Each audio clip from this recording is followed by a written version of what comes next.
할렐루야. 2026년 7월 19일 이달의 셋째 주일입니다. 오늘은 창세기 33장 1절부터 20절에 있는 말씀을 본문으로 삼아서 상상할 수 없는 하나님의 크신 은혜를 받은 야곱, 상상할 수 없는 하나님의 크신 은혜를 받은 야곱, 이런 제목으로 하나님의 말씀을 증거하기 원합니다. 구약성경 50쪽이 되겠습니다.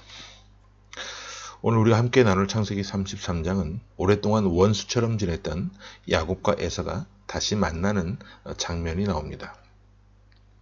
인간적으로 볼 때 복수와 갈등이 예상되는 그런 순간이지만 하나님께서는 극적인 관계를 회복시키시는 그런 은혜를 허락해 주시는 것을 보게 됩니다. 자, 우리 1절부터 3절까지 우선 함께 말씀을 보겠습니다. 자, 시작. 야곱이 눈을 들어 보니 에서가 400명의 장정을 거느리고 오고 있는지라. 그의 자식들을 나누어 레아와 라헬과 두 여종에게 맡기고 여종들과 그들의 자식들은 앞에 두고 레아와 그의 자식들은 다음에 두고 라헬과 요셉은 뒤에 두고 자기는 그들 앞에서 나아가되 몸을 7번 땅에 굽히며 그의 형 에서에게 가까이 가니. 자, 야곱은 형인 에서가 400명의 군사를 데리고 온다는 소식을 듣고 크게 두려워하게 됩니다. 그래서 그는 가족들을 순서대로 배치를 하고 자신은 앞서 나가서 7번 몸을 굽혀 절을 하는데 이것은 종이 주인을 대하는 최상의 겸손의 모습을 나타내는 거예요. 야곱은 이런 모습을 통해서 더 이상 과거처럼 자신의 꾀만 의지하지 않고 하나님의 약속을 믿으면서도 최선을 다해 겸손하게 행동하는 모습을 보이게 됩니다.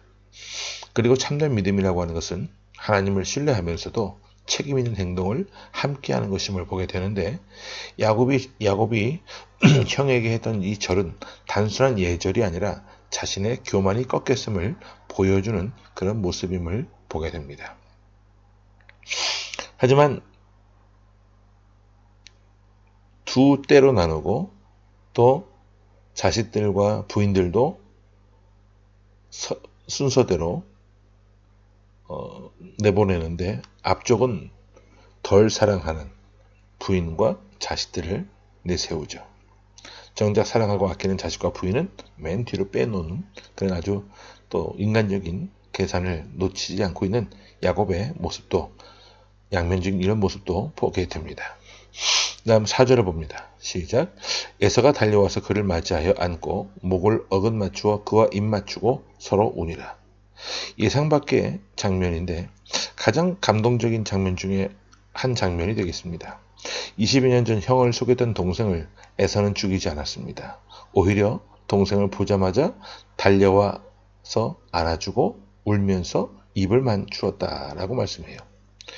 이 장면은 하나님이 보이지 않는 그런 역사의 모습인데 야곱은 밤새 하나님과 씨름했지만 사실 하나님은 이미 에서의 마음도 변화시키시고 계셨다라고 하는 사실이죠. 우리도 종종 사람을 두려워할 때가 있지만 하나님은 우리가 알지 못하는 곳에서 상대방의 마음을 움직이고 계신다는 사실을 꼭 기억하실 수 있기를 바랍니다. 이어서 5절부터 11절 말씀입니다. 시작. 에스가 눈을 들어 여인들과 자식들을 보고 묻되 너와 함께한 이들은 누구냐?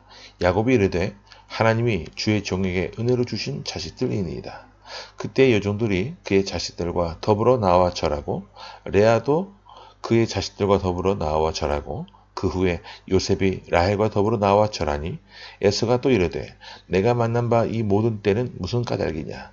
야곱이 이르되 내 주께 은혜를 입으려 함이니이다. 에서가 이르되 내 동생아 내게 있는 것이 족하니 내 소유는 내게 두라. 야곱이 이르되 그렇지 아니하니이다. 내가 형님의 눈앞에서 은혜를 입어 싸우면 청하건대 내 손에서 이 예물을 받으소서. 내가 형님의 얼굴을 배운즉 하나님의 얼굴을 본 것 같사오며 형님도 나를 기뻐하시면이다. 하나님이 내게 은혜를 베푸셨고 내 소유도 족하오니 청하건대 내가 형님께 드리는 예물을 받으소서 하고 그에게 강권함에 받으니라. 에서는 가족들을 보고 누구냐고 묻습니다. 몰라서 하는 말이 아니에요. 알면서 물어보는 거죠. 그래서 야곱은 하나님이 주의 종에게 은혜로 주신 자식들이라고 대답을 합니다. 또한 에서가 선물을 거절하자 끝까지 권면하면서 말하죠. 형님의 얼굴을 배운즉 하나님의 얼굴을 본 것만 같다라고요. 이것은 야곱이 야복강에서 하나님을 만난 이후 변화된 모습을 보여주고 있는데, 예전에 야곱은 사람을 이용하는 사람이었어요. 그런데 이제는 사람 안에서도 하나님의 은혜를 발견하는 그런 변화된 모습을 보여주고 있음을 보게 됩니다. 이어서 12절로 17절 말씀을 함께 봅니다. 시작. 에서가 이르되 우리가 떠나자. 내가 너와 동행하리라. 야곱이 그에게 이르되 내 주도 아시거니와 자식들은 연약하고 내게 있는 양떼와 소가 새끼를 데리고 있은즉 하루만 지나치게 몰면 모든 떼가 죽으리니 청하건대 내 주는 종보다 앞서 가소서. 나는 앞에 가는 가축과 자식들의 걸음대로 천천히 인도하여 세일로 가서 내 주께 나아가리이다. 에서가 이르되 내가 내 종 몇 사람을 내게 머물게 하리라. 야곱이 이르되 어찌하여 그리하리이까. 나로 내 주께 은혜를 얻게 하소서 하매, 이날에 에서는 세일로 돌아가고 야곱은 숫곳에 이르러 자기를 위하여 집을 짓고 그의 가축을 위하여 우리간을 지었으므로 그 땅 이름을 숫곳이라 부르더라. 형인 에서가 함께 가자고 제안을 합니다만 야곱은 정중히 사양해요. 이 부분에 대해서는 여러 가지 해석들이 가능한데, 현실적인 이유가 있었죠. 무엇이냐면 아이들이 있었고 배부른 가축들 때문에 서두를 수가 없었다라고 이야기를 하는 모습을 봐서 현실적인 이유를 야곱이 되었던 것을 보게 됩니다. 그리고 에서가 지금은 마음이 누그러졌지만 또 사람의 마음이라는 것이 언제 변할지 모르거든요. 조금만 서운해도 이 녀석 봐라, 예전에 그렇게 나를 골탕 먹이고 속이더니 그 본색이 어디 가겠느냐. 그래서 손을 볼 수 있는 그런 또 위험한 일을 맞닥뜨리게 될 수도 있기 때문에 그런 가능성을 아예 차단하는 그런 모습을 보게 됩니다. 그리고 야곱이 이런 모습을 통해서 자신의 그런 어떤 불신적인 약점을 보여주는 그런 모습도 보게 되고, 분명한 것은 화해했다고 해도 반드시 항상 함께 살아야 하는 것은 아니라는 것도 우리가 오늘 본문을 통해서 알게 됩니다. 성경은 항상 화해와 지혜로운 거리를 유지하는 것을 동시에 보여주고 있는데, 우리가 정말 우리에게 힘든 일을 경험케 하고 우리를 모함하고 우리를 또 괴롭혔던 어떤 사람들과 어떤 극적인 계기가 되어서 화해를 하게 되었을 때, 화해를 했어도 그 땅에서 같이 지낼 이유는 없다라는 것이죠. 이런 것들을 우리가 곰곰이 한번 생각을 해봤으면 좋겠습니다. 이어서 18절부터 20절 말씀 보고 정리합니다. 시작. 야곱이 바단 아람에서부터 평안히 가나안 땅 세겜 성읍에 이르러 그 성읍 앞에 장막을 치고 그가 장막을 친 밭을 세겜의 아버지 하몰의 아들들의 손에서 베크시타에 샀으며 거기에 제단을 쌓고 그 이름을 엘헬로 해 이스라엘이라 불렀더라. 이름이 참 어렵죠. 엘로헤 이스라엘. 자, 야곱은 가나안에 평안히 도착한 후에 땅을 사고 장막을 치고 제단을 쌓았습니다. 그 제단 이름을 엘로헤 이스라엘. 뜻이 뭐냐면 하나님은 이스라엘의 하나님이십니다 라는 뜻입니다.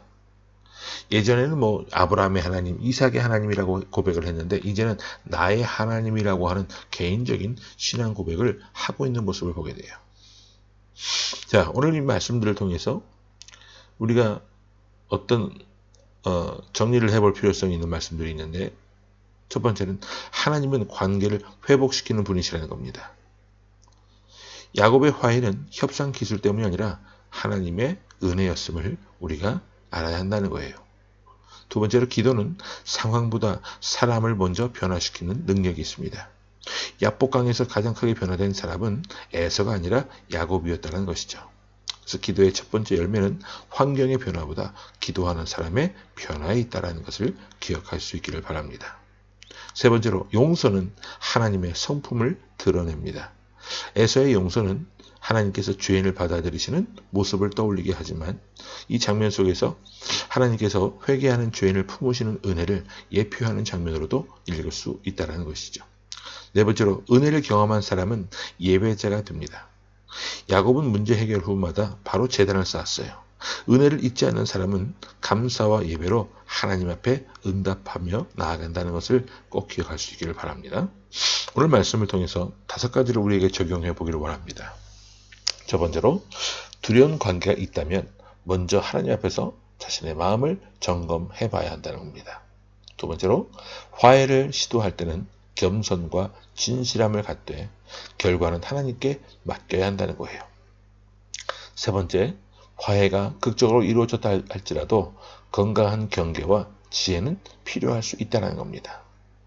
네 번째로 문제 해결 자체보다 하나님께서 자신의 내면을 어떻게 변화시키고 계신지 돌아봐야 한다는 것이고, 다섯 번째, 받은 은혜가 있다면 그 은혜를 잊지 말고 감사와 예배로 반드시 응답하는 삶이 되어질 때 우리는 더 복되고 복된 삶을 살 수 있다는 것을 기억하며 한다는 사실입니다. 결론적으로 창세기 33장은 복수에 관련된 이야기가 아니라 화해의 이야기요, 인간의 계산이 아니라 하나님의 은혜가 담겨있는 이야기입니다. 야복강에서 하나님을 만났던 야곱은 더 이상 속이는 사람이 아니요 하나님을 의지하는 사람으로 변화가 되었어요. 그리고 그 변화는 에서와의 관계 회복, 가족을 향한 감사, 그리고 하나님께 드리는 이 예배로 이어졌습니다. 관계 회복과 감사와 예배로 이어졌어요.